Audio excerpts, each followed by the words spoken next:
Welcome to the last breakfast. Please enjoy the video.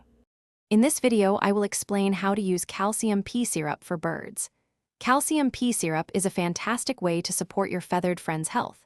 It delivers vital calcium and phosphorus, which are fundamental minerals for strong bones, proper muscle function, and nerve health. Ensuring your bird receives enough of these nutrients can prevent many common health problems, keeping them happy and active. Let's dive into how to properly administer this beneficial syrup.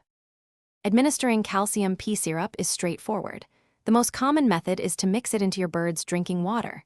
A general guideline is to add 4 teaspoons of the syrup to 1 quart of fresh, clean water. For smaller quantities, you can use 1 teaspoon per 8-ounce cup of water. For non-breeding birds, offer this mixture once or twice a week. Breeding birds, however, benefit from a higher frequency, receiving it up to 5 times per week. The benefits of consistent calcium pea supplementation are numerous for your birds.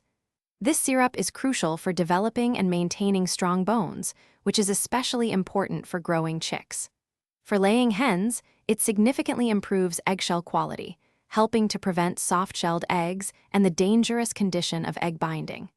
Beyond skeletal health, adequate calcium supports proper muscle control, nerve function, and contributes to your bird's overall energy and vitality.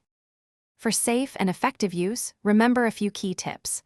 Always shake the calcium pea syrup bottle thoroughly before each administration to ensure the ingredients are well mixed.